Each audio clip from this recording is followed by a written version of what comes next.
Keep it on. Keep them coming in. We love it. We invited former Donald Trump deputy campaign manager and president of Citizens United and Fox News contributor David Bossie to come on the show. I thought he would have left by now, but he's still here. Did he bring a patriotic cat? I have 3 very patriotic dogs, but thankfully no cats. Well, good to see you this morning. Sorry, I'm trying to get more cats for you, Pete. Okay.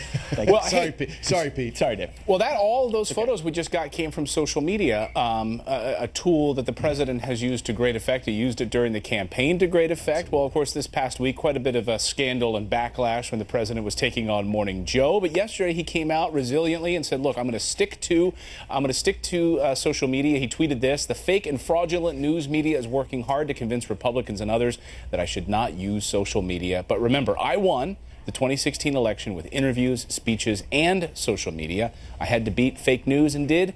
We will continue to win." Some people saying he should get off social media. What do you say, David? Absolutely not. The president understands the new media better than anyone. It is the reason he won. It is the reason he is the president of the United States today. And by the way, I was one of those during the campaign that would say, "Hey, boss, what do you think about this or that? Let's not tweet today."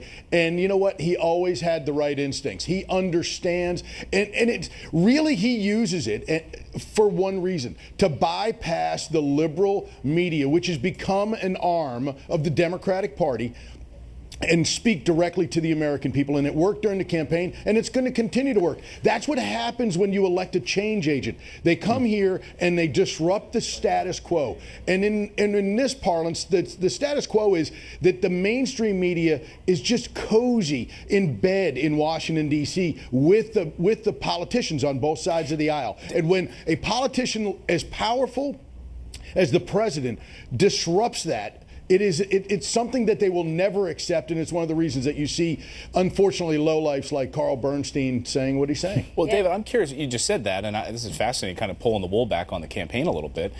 You would tell the president not to tweet certain things. Can you give me an example of something you might have said, "Hey, maybe we don't want to tweet that," and the president said, "No, I'm going to do it"?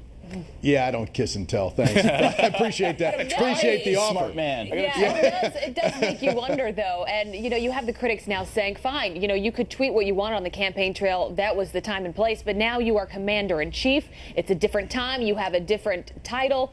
Here's what he tweeted about that. He said, "My use of social media is not presidential." He admits that. He said, "It is modern-day presidential. Make America great again." You're saying keep tweeting, President.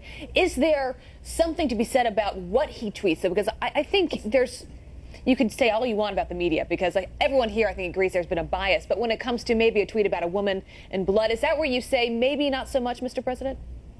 Well, let me just say that this president is not going to allow himself to be attacked unmercifully by these folks in the mainstream media. These folks who have columns, and Carl Bernstein, who is on CNN, and others on other networks, that just really don't have any downside but to it when they attack him. And so what he is saying is, I'm going to fight back. I'm going to stand up for myself because the mainstream media is so dishonest. And that's all this is about. So whether it's an attack on 2 hosts of a show no one watches, or any other tweet, the president understands the power of what he is saying. He does get it, and he gets it better than anyone. And if he wants to, he's able to change the conversation of the day with a simple tweet. Absolutely, very much so. David, we want to shift to something else the fake news media loves to banter about, which is palace intrigue. The media, the same media that's wrongly predicted, and we've, a long list, whether it's the ouster, the knives are out for Reince Priebus, or Steve Bannon, or Sean Spicer, or Jared Kushner, or Kellyanne Conway, or Jeff Sessions, or the president himself. Well, now the fake news media is predicting new turmoil between President Trump and Vice President Mike Pence. We see this all the time. You talk to folks inside the White House. Their relationship has looked as strong as any. Can you give us any insight as to what's really happening in that relationship? These two men, first of all, you talk about the definition of fake news. this is it. There is no stronger bond in this administration than the president and the vice president of the United States. These two men work closely together day in and day out. They see each other all day. They speak to each other all day. They give each other advice and counsel all day. And so I find this to just be part of the ongoing palace intrigue stories that the media just can't get enough now, of. David, it's unfortunate. To be totally clear, this is about the staffs of the vice president and the president, not the two men themselves, but the staffs, according to these reports, are warring right now.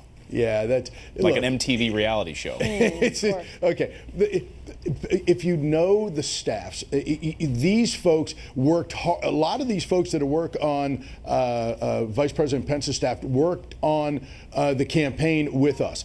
Mark Short, who is the director of legislative affairs for the White House to Capitol Hill, was former chief of staff for Governor Pence. And so we have that White House is just interconnected with Pence people all throughout the White House, and therefore it is part of the fake news. This is just more of these stories that they want to perpetuate, that the White House is broken when it is actually not. It is functioning perfectly well, and they're trying to do their jobs. It's the mainstream media who every day wants to continue, hey, the White House isn't functioning properly, because they continue to write these stories, and they want the American people to believe that narrative, and it's the furthest thing from the truth. And it seems every day they get a story wrong. I mean, you really have to start questioning their credibility. On this note, there's another report that Secretary of State Rex Tillerson is the next one to go. So to your point, once again, how true is this? That he wants out. Yeah, look, I think that the Secretary of State has been representing the American people and America abroad now for the last 4 or 5 months. He is doing an incredible job. The one thing that everybody has to stop and take stock in is that every 4 years, every time there's a new administration, there are growing pains. There are people who want their own people in, and the White House always wants to make sure the presidential personnel is running the show. That's a fact, whether it was President Obama, Clinton, Bush, this administration. It is part and parcel of how it is done in Washington. So there can be honest disagreements over personnel and policy. It's okay. What everybody has to remember at the end of the day, whether you are a cabinet secretary or an employee, you work at the will of the President of the United States. And as long as you make sure you are taking into account his positions on policy and what he wants from a personnel standpoint, you're in a good place. I will take note of the source, of course, with that report coming from CNN. Last quick question here. Going into a holiday weekend, if you were in a planning session with this White House right now and doing a look forward to the next week, 2 weeks, or month, what would you counsel this White House to be focusing on as they move forward? Stay focused on health care. Get health care done in the next couple of weeks. There's no urgency to it, but get it done in the next couple of weeks when you get back from recess. And we have to make sure that these senators on our side of the aisle stay in line. And so that's going to take some work, working with the different factions within the Senate conference to get that bill done.